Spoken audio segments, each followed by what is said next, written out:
Alors, on a pris un peu de retard, même si on a dit qu'on dégénérait un peu plus tard. Et je vais donc tout de suite donner la parole à Eugénie Pontier. Et puis comme ça, on commence avec ce grand projet de Voici Charlotte. Bonjour, donc je suis Eugénie Pontier, adjointe au maire en charge de l'écologie à Épinay-sur-Seine. Épinay est une ville de Seine-Saint-Denis, c'est la dernière au nord, donc au-dessus de Paris. Et je suis présidente d'une association d'élus qui a un acronyme incroyable. C'est le CECCT4, collectif d'élus pour le climat contre le terminal 4. Et pour la petite histoire, on s'est formé en urgence 3 jours avant les élections municipales de mars 2020 pour faire une action contre le SCOT de Roissy Pays de France qui prévoyait la construction d'un nouveau terminal sur l'aéroport Charles de Gaulle. Ce nouveau terminal, c'est 200 000 avions supplémentaires par an, soit 500 vols en plus au-dessus de notre tête chaque jour. Et si mon action au niveau de l'aviation est là, c'est que les Spinaciennes et les Spinaciens, qui sont les habitants d'Épinay-sur-Seine, nous contactent, nous, élus, régulièrement par rapport aux nuisances aériennes. Et la ville d'Épinay-sur-Seine aussi a le triste palmarès de la ville la plus bruyante de Seine-Saint-Denis, puisque quand on fait les études de bruit, finalement, on ne mesure pas les bruits cumulés. Il y a le bruit de l'aérien, mais aussi des infrastructures de transport, la route et les transports en commun. Donc voici comment j'ai été embarquée dans cette aventure. Par rapport aux nuisances, il y a la question du bruit. Aujourd'hui, le bruit, c'est tout à fait connu par rapport aux dégâts que ça peut faire, aux menaces sanitaires. Donc, je vais citer les troubles du sommeil, évidemment, les difficultés de concentration, d'apprentissage, l'agressivité aussi liée à la fatigue, l'hypertension, les maladies cardiovasculaires. Et c'est quand même jusqu'à 3 années de vie en moins en bonne santé pour les gens qui vivent sous les couloirs aériens.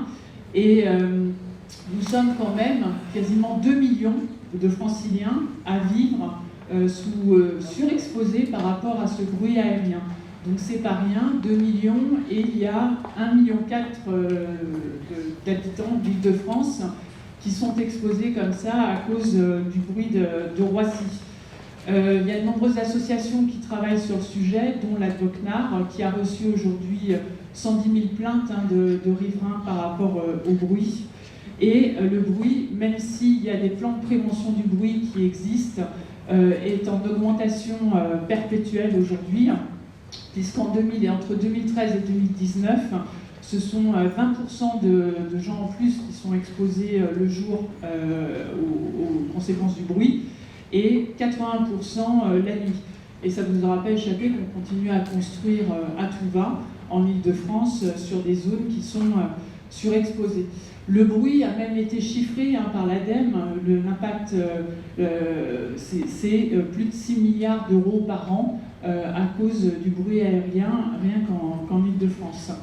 Donc le bruit est un fléau, et il y a un fléau sanitaire, mais il n'y a pas que la question du bruit, puisqu'il y a aussi les questions de pollution de l'air. Et le secteur aérien est quand même le seul secteur à ne pas avoir réduit ses dioxydes d'azote. Donc c'est quelque chose qu'on ne comprend pas. Le secteur aérien ne semblerait pas concerné. Voilà, donc il y a la question aussi climatique, évidemment, on ne peut pas passer à côté.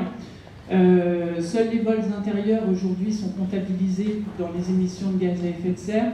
Donc ça, on parle de 1,8% de nos émissions. Si on intègre les vols les vols à l'étranger, on multiplie par 5 ce chiffre et on est sur environ 8,3%.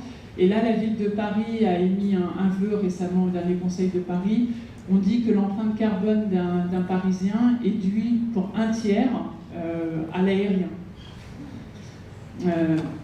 Donc lorsque j'ai contacté les villes pour nous fédérer par rapport à la construction du terminal 4, parce que seul on ne peut pas grand chose, on peut espérer quand même qu'à plusieurs on arrive à quelque chose, Quand j'ai contacté les élus, puisqu'on a été une centaine de maires à écrire à Emmanuel Macron comme quoi c'était un projet complètement à rebours de l'histoire et qu'il fallait qu'il revoie sa copie, on ne pouvait pas construire ce terminal 4, les élus, à chaque fois, m'ont fait savoir que, d'accord, il y a un problème sanitaire, mais la question économique, finalement, prévaut sur la santé, sur le climat, et que, du coup, ça les dépasse complètement. Et c'est suite à ça qu'on avait entendu parler d'Origins Media Lab. On a décidé de les contacter pour voir si on pouvait travailler sur des alternatives à l'accélération de l'aérien, travailler sur des alternatives. Et c'est dans ce cadre que j'ai travaillé avec Vinciane, qui va nous exposer ses travaux très rapidement, sur les alternatives économiques à l'aérien.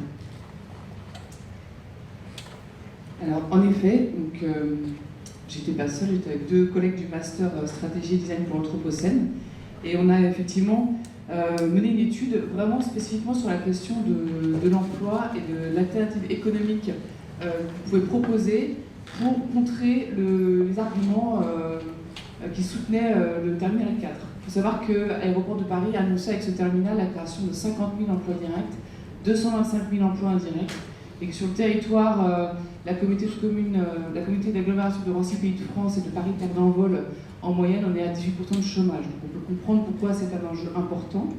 Du coup, notre étude a visé, d'une part, à essayer de mieux comprendre qui était concerné par cet enjeu de l'emploi, et ensuite d'essayer d'identifier des activités soutenables. Donc on a fait une enquête, on a interviewé entre 40 et 50 acteurs du territoire pour essayer de comprendre un petit peu les différentes dynamiques et essayer de poser un diagnostic. Le premier élément qu'on a identifié, c'est que le rôle du terminal 4 sur l'emploi local était largement surestimé. Tout d'abord, on constate que le pôle d'emploi, qui est le deuxième pôle d'emploi de l'Île-de-France après Paris, avec 90 000 personnes qui y travaillent, n'embauche sur le territoire très local que 5 à 6% des actifs. Et en réalité, on voit que l'aire de recrutement de l'aéroport est très vaste, sur un rayon de 100 km. Et tout ça, ça s'explique par le fait qu'il y a une désadéquation entre la typologie d'emploi proposée sur le pôle aéroportuaire, qui est plutôt avec des emplois qualifiés, pour une population qui, elle, en moyenne, a plutôt des travailleurs moins qualifiés. La deuxième raison, c'est qu'on sous-estime la chute de l'intensité en emploi d'activité des aéroports avec l'automatisation qui augmente et avec la baisse de services due aux compagnies low cost. Le deuxième constat que l'on a fait, c'est qu'on est sur un territoire avec de fortes inégalités sociales et spatiales. Pour le dire assez rapidement, sous les avions, on a plutôt une population précaire, tandis que les personnes qui travaillent sur le pôle aéroportuaire, donc plutôt sur des emplois qualifiés, viennent généralement de Paris ou parfois jusque dans l'Oise, ou en tout cas le nord du département, du moins pas dans la zone de bruit. Et finalement, les travailleurs plus précaires qui habitent dans la zone de bruit, qui n'ont pas de pôle d'emploi local et où l'emploi résidentiel est très peu développé, sont contraints d'aller chercher des emplois sur Paris, avec pour conséquence des mouvements populaires importants, ce qui en rajoute sur le plan des inégalités en termes de conditions de travail, et puis également créer un phénomène de ville-dortoir avec des zones de vie finalement avec très peu de services pour les habitants. Le troisième constat, c'est que la situation écologique du territoire est extrêmement mauvaise et imputable aux activités économiques. Concrètement, en 1974, quand l'aéroport a été construit, il a été construit au milieu des champs. C'est pour ça qu'on a choisi cet endroit-là, pour créer le moins de nuisances possible. Et petit à petit, aujourd'hui, si vous regardez le territoire, il reste que 2% d'espace naturel, donc tout le reste est artificialisé, avec pour moitié de l'agriculture intensive et pour moitié des surfaces urbanisées avec des activités économiques ou du résidentiel. Et les activités économiques qui se sont développées, c'est directement dans le siège de l'aéroport, avec beaucoup de tourisme d'affaires et d'activités de transport et logistique, qui reposent sur des infrastructures assez lourdes de transport routier, transport ferré, qui morcellent littéralement le territoire. Et tout cela provoque des nuisances en termes de bruit, de pollution de l'air, mais également une artificialisation importante avec à la clé des problèmes de gestion de l'eau. On a aussi des risques industriels et technologiques avec les activités industrielles. Finalement, un territoire qui est un foncier qui est complètement saturé et un territoire qui est sous pression avec des indicateurs environnementaux très critiques. Le dernier constat, c'est que, là, si on prend un petit peu de hauteur sur ce qui se passe, on se rend compte que finalement, la logique actuellement en vigueur pour essayer d'endiguer le chômage local et essayer de tirer le territoire vers le haut, c'est d'attirer des travailleurs qualifiés. Et pour ça, on se dit qu'il faut créer des emplois à haute valeur ajoutée, en espérant que des travailleurs qualifiés viennent s'installer et que tout ceci alimente une spirale positive. La réalité, c'est que les travailleurs qualifiés, en raison du cadre de vie extrêmement dégradé du territoire, ne viennent pas s'installer. Et donc ils viennent prendre les emplois, mais ils ne s'installent pas. Au contraire, les habitants du territoire qui arrivent à gravir l'ascenseur social ont tendance à essayer de quitter le territoire dès qu'ils le peuvent. Et donc finalement, on a effectivement un solde migratoire négatif sur ces territoires. Et donc on est vraiment dans une logique d'appauvrissement qui est le résultat même de la politique de développement des activités économiques. Donc on est vraiment dans un cercle vicieux. Et donc ce qu'il faut, c'est pas du tout créer des emplois qualifiés, mais c'est créer des emplois pour les populations qui habitent sur place, pour les travailleurs locaux, et se soucier d'améliorer le cadre de vie. Donc, la synthèse de ce diagnostic, c'est qu'on est face à un développement économique qui mène à une double impasse, une impasse écologique et sociale. On a un pôle d'emploi finalement qui est complètement déconnecté de son territoire d'ancrage, qui ne répond pas aux problèmes de chômage local, qui développe des activités tournées vers l'extérieur, qui ne répondent pas aux besoins des habitants et qui menace concrètement l'habitabilité du territoire. À partir de ce constat, on a ensuite essayé de réfléchir à quelles activités soutenables on pouvait proposer en réponse à la question qui nous était posée par le collectif. Forte de l'enseignement de ce diagnostic, on a vu qu'il fallait sortir du mythe des grands projets. Des grands projets avec un grand nombre d'emplois concentrés. Je l'ai pas dit tout à l'heure, effectivement, mais l'une des raisons pour lesquelles le pôle aéroportuaire ne permet pas d'embaucher aussi localement, c'est qu'il présente une très faible variété de typologies d'emploi. Et donc, naturellement, cette variété est bien plus importante dans la population, et donc ce sont des pôles d'emploi qui doivent recruter très large pour pouvoir satisfaire leurs besoins. Donc, les grands projets, finalement, rentrent dans cet écueil, en plus effectivement d'être pas forcément alignés en termes de typologie d'emploi, et de devoir finalement attirer des populations lointaines. Le deuxième écueil, c'est l'habitabilité du territoire. Il faut absolument essayer de s'intéresser à comment est-ce qu'on peut restaurer cette habitabilité. Et donc on a eu une réflexion à 4 entrées. On s'est dit, voilà, il faut absolument s'intéresser aux travailleurs locaux et à l'adéquation des emplois avec ces travailleurs. Il faut prendre en compte les contraintes du territoire. On a parlé d'un foncier qui était saturé. On ne peut pas se permettre aujourd'hui de trouver un espace disponible pour créer une activité. Et on a également ces contraintes écologiques et de soutenabilité. On a un point d'entrée qui sont les besoins. On est sur un territoire qui a des gros besoins en termes écologiques et sociaux. Et enfin, on s'est intéressé aux ressources disponibles, non pas en termes de ressources type naturelles à exploiter, mais de s'intéresser à la géographie du territoire, au savoir-faire existant, et globalement à tout ce qui pouvait avoir du sens en fait, par rapport à des activités à développer. Et donc nous sommes arrivés sur deux types de gisements d'emploi. Un premier type qui en fait correspondrait à des filières qui seraient pertinentes pour le territoire à développer, qui s'inscrivent globalement dans les activités en lien avec la transition écologique. Donc il s'agit de, par exemple, essayer de convertir l'agriculture locale qui est extrêmement intensive vers de l'agroécologie qui serait beaucoup plus intensive en emploi. De développer la filière vélo sur un territoire qui est aussi en besoin en termes de moyens de déplacement qui ne soient pas entre banlieue et Paris.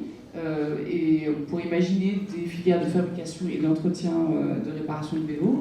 On a aussi tout ce qui est autour de la rénovation de l'habitat, parce qu'il y a beaucoup de résidentiels sur ce territoire qui nécessitent, comme beaucoup, d'être rénovés, notamment sur le plan thermique. La cyclo-logistique qui pourrait essayer d'amoindrir les impacts de l'activité logistique extrêmement présente sur le territoire, et aussi tout ce qui est filière de réemploi. Ça, ce sont des filières dont on a essayé de documenter le potentiel en emploi et la pertinence pour le territoire. L'autre type de gisement d'emploi qu'on a identifié sont des emplois qui permettraient de répondre à des besoins qui sont déjà là, patents, et qui correspondent plutôt à des activités tournées vers la réponse aux besoins des habitants. On parle d'éducation, de formation, de santé, de travail social, également le secteur de la culture. Donc on voit que ce sont des activités aujourd'hui qui nécessitent un soutien qui dépend généralement plutôt de l'État-providence ou de la puissance publique. Et donc la question qui est posée, c'est quel est le soutien que l'on va apporter à ces emplois d'utilité sociale. Donc finalement, pour prendre un petit peu de recul sur la réponse apportée à la question qui était posée, est-ce que l'alternative que l'on propose est suffisante ? Parce qu'effectivement, on a vu qu'il y avait d'importantes promesses d'emploi annoncées. On insiste sur l'aspect qualitatif, à savoir que les activités proposées sont des activités qui sont utiles et je dirais même nécessaires pour le territoire et qui proposent des emplois non délocalisables. Et ça vient directement s'opposer au schéma actuel de développement d'activités sans forcément considérer leur soutenabilité, leur utilité sociale, et qui en plus ne sont pas tournés vers la réponse aux besoins des habitants. Et je reviendrai avec cette conclusion générale sur finalement cette question de l'emploi qui a été posée. Du point de vue du terminal 4, on est à peu près d'accord pour dire qu'il s'agit vraiment d'un faux argument, que le terminal 4 ne va pas endiguer le problème de chômage local pour toutes les raisons qu'on a évoquées. Ce qui soulève une question pour les élus, pour le collectif, c'est du coup, au nom de quoi défend-on encore les projets d'extension de l'aérien et à quelle logique est-ce que cela obéit si ce n'est pas réellement une logique autour de l'emploi. Deuxième point, c'est que malgré tout, la question de l'emploi reste une question extrêmement pertinente pour ce territoire et un réel enjeu de justice sociale qui interroge, à savoir est-ce que l'objectif de plein emploi est un objectif atteignable de manière juste et soutenable. On est aujourd'hui dans un système économique avec une responsabilité individuelle pour trouver un emploi et qui, tout ça finalement alimente une espèce de course sans fin au développement d'activités pour répondre à cette injonction avant de se soucier peut-être de la soutenabilité. Et appelle du coup à une réflexion plus large sur quelle autre forme pourrait-on envisager pour le travail et pour les emplois de manière générale qui permettent de sortir en fait de cette dépendance à la création d'activités et à cette fuite en avant. Je repasse la parole à Eugénie pour un mot sur les avancements actuels. Donc un petit point d'actualité, le terminal 4, comme vous le savez, a été annulé. C'est un projet annulé par le gouvernement en 2021. Et aujourd'hui, sur Roissy-Charles de Gaulle, il y a un nouveau plan de prévention du bruit pour l'environnement qui est en cours et qui prévoit une augmentation de trafic identique à celle de la construction du terminal 4. Alors évidemment, nous nous sommes tous élevés contre ça lors de la consultation du public et autres. Il y a une quarantaine de collectivités qui ont déposé des délibérations. Il y a environ 1500 avis négatifs. Il y a une pétition en ligne qui a 20 000 soutiens. Et le 9 mai dernier, nous étions une cinquantaine d'élus à manifester devant le ministère de la Transition écologique pour mettre le haut-là sur ces questions, parce que nous, on vit en dessous et on souhaite un avenir, tout simplement, pour les populations. Et nous avons été reçus par le ministre Clément Beaune. C'est peut-être une avancée, puisqu'il a quand même acquiescé qu'il y avait non-assistance à personne en danger. Donc on se dit derrière ça qu'il va y avoir des choses qui vont être mises en œuvre. On a une promesse de mise en place d'études pour étudier le plafonnement. Nous, on est clair, on demande une réduction de trafic de 10%, un plafonnement, parce qu'aujourd'hui, on voit qu'il n'y a aucun plafonnement qui est donné. On souhaite également un couvre-feu pour pouvoir dormir tranquillement 8 heures consécutives. C'est juste des préconisations de l'OMS. Les dernières nouvelles sont que ce plan de prévention du bruit va être passé le 20 juin en l'état. Il n'y aura pas de modification dessus. Cette manifestation quand même nous a permis de nous fédérer entre élus de Roissy, Orly et le Bourget. Je pense que vous avez entendu parler de la question des jets privés. Chez nous, en Seine-Saint-Denis, les jets privés tournent tout le temps, jour et nuit, sans qu'il y ait aucun barrage par rapport à ça. J'ai voulu aussi qu'on parle d'absurdie là sur ce sujet, parce que, par exemple, on me dit régulièrement si les gens ne sont pas contents, ils n'ont qu'à déménager. Donc déjà, moi, ça m'interroge. On ne va peut-être pas déménager 2 millions de personnes. Et je pense que les gens qui habitent à Stein, à La Courneuve, à Épinay-sur-Seine, n'ont pas forcément le choix de leur résidence. Peut-être qu'il serait mieux aller habiter à Menton, je ne sais où. Mais aujourd'hui, on est complètement dans l'absurde. J'aime à dire qu'on se tire une balle dans le pied parce qu'on handicape notre avenir collectivement. Et il y a une forme, Vinciane l'a décrit, de spirale négative qui reste complètement incompréhensible. Bon, maintenant on se connaît entre élus, on se disait souvent si on empêche le trafic sur Roissy, du coup ça va aller sur Orly, donc Orly ne voulait pas qu'il y ait une régulation et inversement, vous voyez. Mais maintenant on est ensemble, on est plus fort, on va continuer le combat pour réduire le trafic aérien, pour réduire les risques sanitaires pour les populations survolées et aussi pour la sauvegarde du climat. Merci.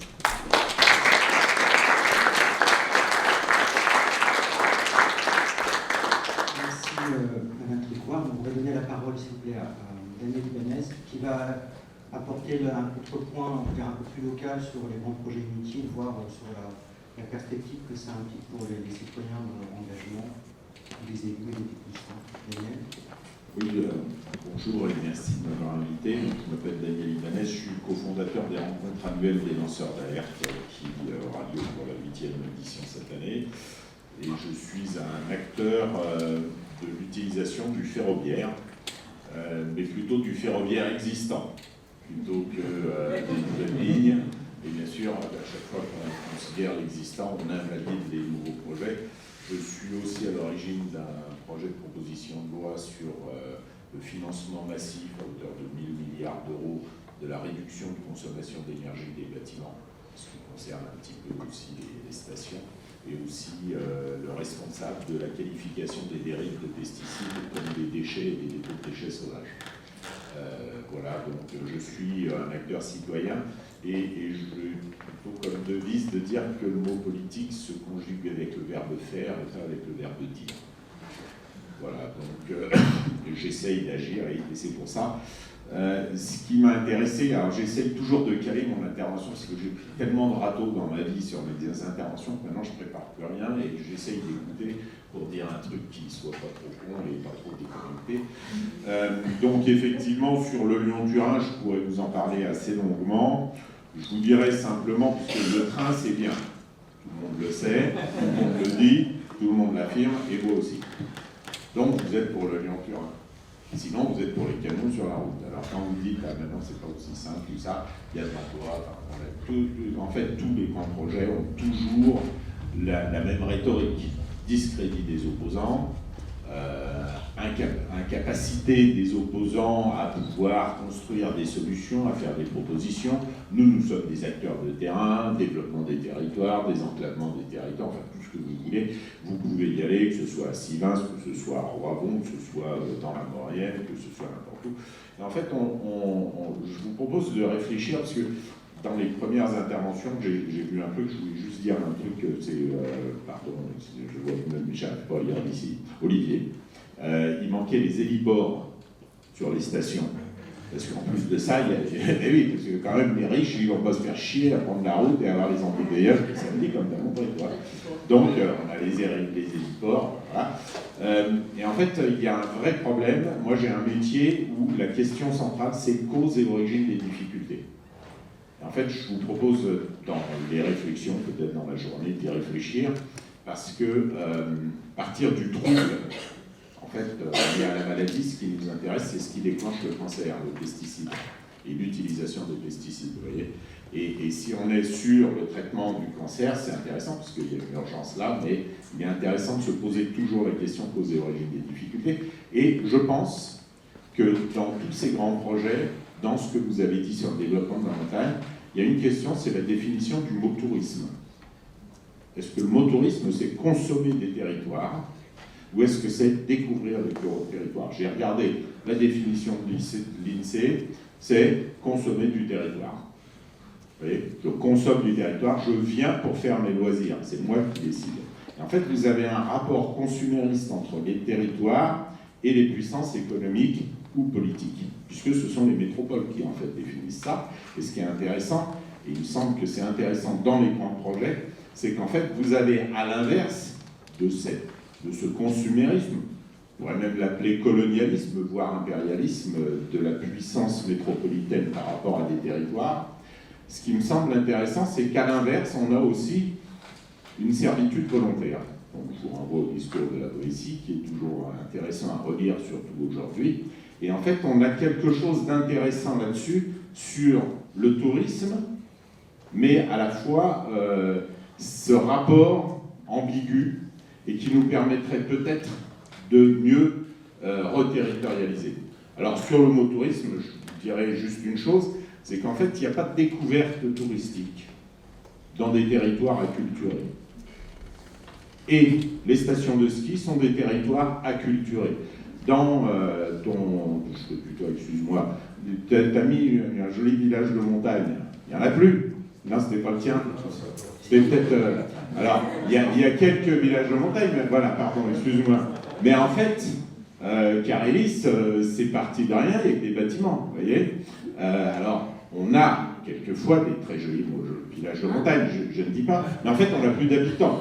Et en fait, ces villages de montagne sont entièrement orientés vers une culture économique, de servitude et de revente des produits. Résultat des courses, en fait, on se retrouve dans un truc qu'on ne peut même pas découvrir s'il n'y a pas de culture.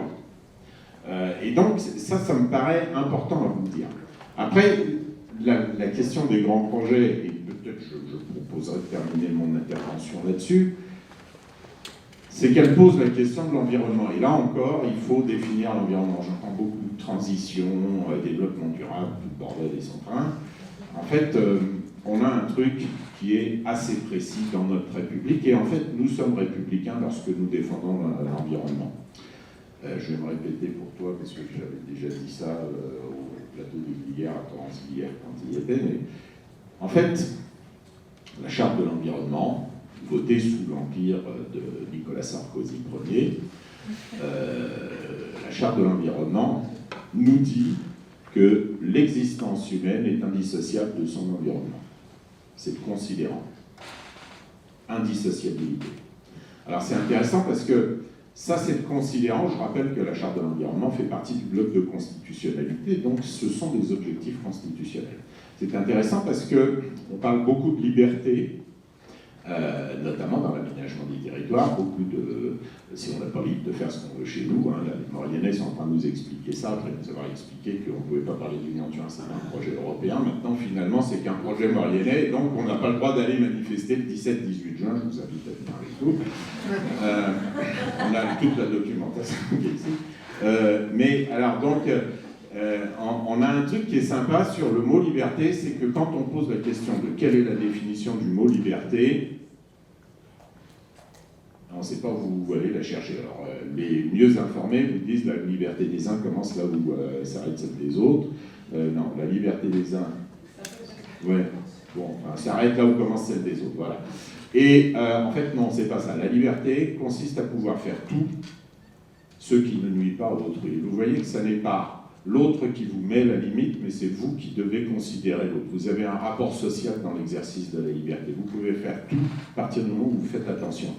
Grâce à l'indissociabilité de la charte de l'environnement, en fait, c'est la liberté consiste à pouvoir faire tout ce qui ne nuit pas à autrui et à l'environnement. Sinon, vous nuisez à autrui puisque c'est indissociable. Et donc, à partir de cette petite mécanique qui finalement est constitutionnelle, c'est assez intéressant puisque, notamment, la Charte de l'environnement, dans son article 2, va nous dire « Toute personne a le devoir de prendre part à la préservation et l'amélioration de l'environnement ». Et donc, toute personne physique et publique, ou toute personne morale, etc. Et donc, à partir du moment où on se reprojette là-dedans, et qu'on a repris en compte l'indissociabilité entre l'existence de l'espèce humaine et son environnement, en fait, on recrée des vraies mécaniques qui sont des vraies mécaniques républicaines. Il n'y a pas de république sans respect de l'environnement. Ceux qui prétendent que l'environnement est un espace de consommation et une variable d'ajustement ne sont pas républicains. Ceux qui défendent l'environnement sont républicains. C'est toujours un peu plaisant de dire aux républicains, c'est nous les républicains, vous n'avez pas bien compris puisque vous ne connaissez pas la Charte de l'environnement. Donc, ce que je voulais vous dire, c'est que, voilà, on a des vrais projets de développement, notamment la réduction de consommation d'énergie des bâtiments, et c'est une vraie question pour les stations, puisque vous savez qu'on a justement une députée Les Républicains, vice-présidente du parti Les Républicains, Émilie Bonnivard, qui a proposé que, bien évidemment, les logements touristiques ne soient pas liés à l'interdiction de location quand ils sont classés en F et en G. Ah oui, on va pas... toujours l'économie, le tourisme économique, vous voyez. Et c'est dommage parce que, puisqu'on veut créer de l'emploi avec les grands projets, ce qui est, tu l'as démontré, en général faux, en tous les cas, ce n'est pas de l'emploi pérenne, on a un marché d'au moins 1000 milliards sur l'isolation des logements, des bâtiments. Et ça devient assez intéressant là, parce que là, c'est vraiment de la création d'emplois. Et au contraire du mot que j'entends beaucoup, renoncement, finalement, c'est une construction d'activité qui est absolument essentielle et pérenne. On l'a expliqué à la commission d'enquête du Sénat, on l'a expliqué aussi à la mission d'information parlementaire.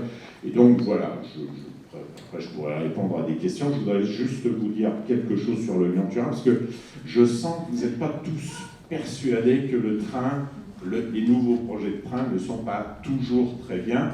Première chose, pour faire un lien avec ce que tu disais, tous les supporters du projet Lyon-Turin supportaient Notre-Dame-des-Landes. Ça relativise leurs ambitions écologiques. La deuxième chose, c'est que le projet Lyon-Turin, c'est 20 ans de discours d'une classe politique nationale, territoriale, etc., pour dire « ça suffit les murs de camions ». Ils ont mis 1 milliard d'euros sur la voie existante. Leur bilan, c'est pas un camion de moins sur la route, par contre, 5 fois moins de trains de fret au bout de 20 ans. Donc vous voyez, 20 ans de discours, 1 milliard d'euros d'investissement, le résultat, rien sur les camions, par contre, 5 fois moins de trains de fret. Voilà à peu près leur bilan, et voilà pourquoi nous disons, utilisons la voie existante comme elle l'était avant les travaux. Vous voyez, on dit maintenant un peu plus, on dit comme avant les travaux, et déjà on a sorti 70% des poids lourds de la route dans les Alpes. Merci Daniel.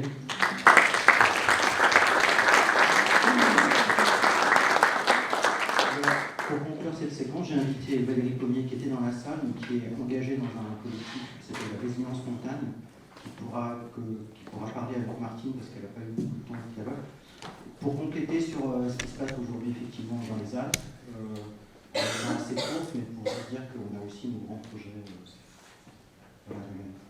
Merci, donc Valérie. J'ai créé ma Résilience Montagne et je fais partie d'un collectif qui est à la Clusaz, qui s'appelle Saumon-Bourgard. Et aujourd'hui, ce qui se passe dans les Alpes, c'est plutôt de conforter un modèle du ski, globalement. Les politiques publiques et les gouvernances territoriales, économiques et politiques font en sorte qu'on conforte un modèle du ski, malheureusement, quelle que soit l'altitude. Aujourd'hui, il y a énormément d'argent public qui est injecté pour augmenter les taux de couverture en neige artificielle. C'est un projet d'État. La Clusaz en fait partie, comme d'autres. Moi, je me suis intéressée à la CLUSA quand, il y a 2 ans, j'ai vu tous ces collectifs qui se montaient et je me suis dit, je vais aller leur expliquer ce qui se passe d'un point de vue économique et géopolitique au-dessus, qui est aussi, quand on se bat pour préserver la biodiversité et les espaces verts, il faut prendre en compte tout ce qu'on appelle le systémique. Et je suis tombée sur des gens extrêmement passionnés. Et on s'aperçoit 2 ans après, effectivement, que ce projet de la CLUSA, qui est très emblématique, parce que si les associations gagnent, on va parler de jurisprudence sur le reste. Donc l'enjeu est tout là, en fait. Aujourd'hui, la CLUSA a gagné les associations ont gagné le recours le 25 octobre dernier, qui est un référé suspensif. Le projet est donc arrêté. Il n'avait pas commencé grâce ou à cause de, parce que je n'ose pas dire grâce, mais grâce ou à cause d'une ZAD. Et la ZAD a finalement été le seul moment, la seule possibilité que le projet ne commence pas. On a aujourd'hui un projet qui était en attente d'une déclaration d'utilité publique. La déclaration d'utilité publique a été prononcée parce que les porteurs du projet ont ajouté un volet eau potable à la retenue d'eau. Nous, on a prouvé que c'était un alibi. On essaie de le prouver. Parce que cette retenue d'eau est bien un projet d'augmenter les taux de couverture en neige artificielle, principalement. Alors, comme on n'est pas contre un projet, qu'on essaie d'apporter des solutions, ils voulaient de l'eau potable, on l'a trouvé. En fait. Si effectivement, le sujet, c'est l'eau potable des habitants, eh bien, ça tombe bien, il y a d'autres solutions dans le village qui sont volontairement écartées, oubliées ou ratées. Donc le jugement du tribunal administratif de Grenoble, c'est de dire effectivement l'utilité publique tombe, les associations ont raison, le 25 octobre dernier, mais pendant que le délibéré était en cours, eh bien, il y avait une possibilité de déboiser, donc on défriche au moment où l'action en justice est en cours, et arrive un moment, eh bien, des associations et des jeunes très motivés, et des moins jeunes aussi, et un peu tous les âges, qui ont occupé ce bois pendant un mois. Et les associations auraient pu gagner ce projet, gagner ce recours, et le bois aurait pu être finalement plus là, donc toutes les espèces protégées, donc tout ce qu'on imagine de dommageable pour la nature. Et effectivement, la volonté du village est bien d'augmenter les taux de couverture en neige artificielle, parce que tout ce qu'on a vu avant, on est dedans. Moi, je regardais les aéroports, le Bourget-du-Lac à Aix-les-Bains. Le week-end de mi-février, un avion toutes les 7 minutes arrivait d'Angleterre avec des billets à 29 livres. Tout ça délivre toute cette clientèle dont on a besoin actuellement en Tarentaise maurienne. Et puis il y a aussi, on a toute la clientèle qui arrive dans les Aravis, donc à la CLUSA, qui arrive par cette clientèle. Et le point d'entrée de ces développements, il faut absolument qu'on mette tous en avant d'arrêter la construction neuve. Sans construction neuve aujourd'hui en montagne, sans défiscalisation sur la construction neuve en montagne aujourd'hui, on a aujourd'hui des projets qui vont de facto plus être intéressants, dont les retenues collinaires, qui servent à augmenter les taux pour amener du ski au pied à des résidences qui deviennent de plus en plus chères parce que le foncier augmente. Quand un foncier augmente, le prix de sortie augmente, c'est juste une logique de bilan de promoteur. Le promoteur, il fait toujours la même marge, il ne s'en met pas plein les poches s'il vend plus cher. Il a intérêt à vendre plus, en fait, donc le plus vite possible, on va dire, sur le nombre, sur le volume. Donc en fait, on garantit le ski au pied à des promoteurs immobiliers par ce mécanisme de retenue collinaire qui amène la neige à toute altitude. On rassure les banques aussi, on rassure les finances, on rassure un peu tout ce microcosme économique. Et on freine la rénovation énergétique qui est un véritable enjeu aujourd'hui parce qu'on construit du neuf et parce qu'on défiscalise l'achat de neuf. Aujourd'hui, on peut acheter une résidence secondaire, tertiaire, quaternaire, ça, en récupérant la TVA, ce qui n'est pas logique. Aujourd'hui, on devrait récupérer la TVA sur l'ancien et remettre du coup en service ces vieux logements où peut-être des gens ils seraient contents d'habiter, même dans des petits logements, en montagne ou en moyenne montagne ou en basse montagne. On devrait défiscaliser l'achat de l'ancien et défiscaliser la rénovation énergétique plutôt que de mettre l'accent. Et c'est pour ça qu'aujourd'hui aussi, tout le monde freine sur ce facteur immobilier. Quand les associations de regard de la CLUSA rencontrent le préfet avec Fiona fin d'année dernière, le préfet dit bien, quand le BTP va, tout va, donc mettez-vous en veille. Et puis il nous dit bien, vous avez bien compris que seul enjeu à la CUSA, c'est la jurisprudence. Si ce dossier-là ne passe pas, il y a plus de 200 revenus collinaires qui sont prévus dans les Alpes pour conforter le modèle du tout-ski, donc rassurer l'immobilier, donc rassurer les finances.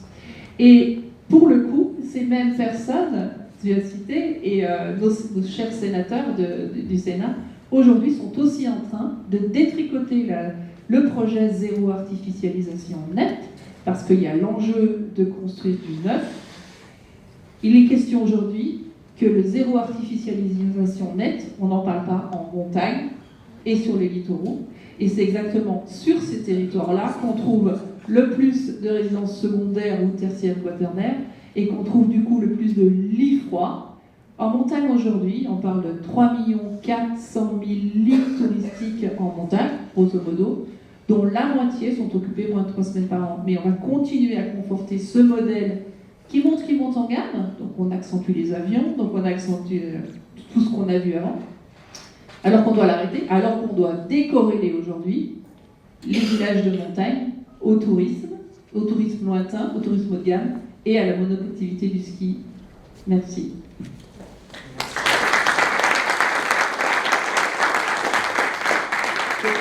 Moi, je voudrais juste dire un mot, la Maurienne est tout à fait emblématique de ça, puisqu'on a à la fois le Lyon-Turin, on a les stations de ski, et voilà, et on a surtout un département et une région Rhône-Alpes qui favorise bien sûr les retenues collinaires. Il faut savoir que tout ce qui tourne autour du ski, remontée mécanique et retenues collinaires, ce sont des services publics, messieurs, dames. Donc, susceptibles d'être subventionnés open bar. Et du coup, l'immobilier fait son argent sur ce service public. Et voilà, il faut maintenir les deux pour que ça marche sur les deux jambes. Mais vous voyez que les politiques, ils ne jugent pas du tout de l'intérêt des territoires, ils jugent surtout en fonction, effectivement, des entreprises BTP et des agences immobilières. Voilà. Merci Martine. Et vous pouvez nous remercier parce qu'on a aussi Michel Bouvard, l'inventeur de la défiscalisation sans six pouvoirs. Donc s'il y en a partout, c'est grâce à nous. Voilà. Merci. Alors, juste pour conclure sur la séquence, on peut prendre une ou deux questions de la salle, mais on est un peu en retard. Mais ce que je vais vous dire, c'est que cet après-midi, il y a quand même 2 temps sur la montagne. Vous avez la première chose, c'est une balade avec Olivier Erard pour comprendre la démarche de Métabier. Donc, le départ sera à l'heure 13h30, un peu décalé. Et autrement, vous avez un Synergie 4, donc un exercice d'intelligence collective avec Martine Raz et Stéphane Durand. Donc, il y a à peu près 15 personnes qui ont été présélectionnées, donc on peut peut-être élargir un peu, mais donc, les feuilles ont été distribuées à l'entrée, et donc vous pourrez continuer de travailler sur ces études de cas concrètes. Voilà, donc s'il y a quelques questions, Pierre Janot. Non, moi c'est plutôt une intervention. Alors Pierre Janot, je suis élu à la région, et en plus il se trouve que je siège à la commission de montagne, que j'ai le terrible monsieur Chabert en face de moi. Et je voudrais confirmer quand même que sur le contrat plan État-région avec l'État, la doctrine de l'État, c'est sur 50 millions de montagnes durables, parce que la montagne, c'est un pléonasme durable, enfin, c'est quand même l'anthropocène qui la rend pas durable. Il y a 27,5 millions d'euros qui sont les retenues collinaires et qui sont les canons à neige. Donc il y a une doctrine de l'État, et comme les financements régiaux conditionnent beaucoup d'autres financements, je pense notamment à Grèce-en-Vercors, on voit que même dans les mots démocratie locale, c'est très compliqué pour les maires, alors même que les financements départementaux et régionaux sont là, de leur contraire. Aujourd'hui, je confirme que sur les diversifications, on est dans un effort de tyrolénisation exacerbé. Là, c'est un concours très viril, celui qui aura la plus longue, puisque à Champs-Rouge, on va avoir à peu près 1 km de tyrolienne, vous voyez, et les maires rentrent dans ces compétitions-là. La troisième chose, et par rapport à ce qu'a dit Olivier, 3 choses très importantes. La première, c'était effectivement de dire qu'il faut assumer le principe de non-substitution. Tu l'as dit, nous, en 9 milliards, Wauquiez nous dit 9 milliards, par quoi vous allez les remplacer? Et donc, à la fin, ça nous pose une question du métabolisme économique, c'est-à-dire la qualité de l'économie. Il faut vraiment qu'on travaille là-dessus, parce qu'on n'a que ça, entre guillemets, à vendre, en contrepartie des pouvoirs économiques, et j'allais dire aussi de l'électorat qu'il faut aussi amener. Parce que la deuxième question qu'Olivier pose, tu as eu l'honnêteté de dire avance-t-on ou pas à marche forcée? Est-ce que finalement, convaincu de mon projet, je vais le faire entre guillemets sans, ou est-ce qu'il faut que j'emmène? Et ça, c'est une deuxième question qui me semble vraiment primordiale. Et la troisième, que tu as soulevée aussi, c'est celle de l'ingénierie territoriale. Les financeurs publics et la région, l'État, ne veulent pas s'inscrire dans ces démarches-là. Donc il n'y a pas d'intelligence, j'ai le dire collective, il n'y a pas d'études, il n'y a pas de réflexion, parce que finalement, on substitue finalement à cette ingénierie la demande locale qui va s'imposer et qui, sur le plan électoral, bien évidemment, est assez intéressante. Donc ces trois angles-là me semblent être les angles sur lesquels on devrait quand même un peu réfléchir pour amener, j'allais dire, plus de gens avec nous.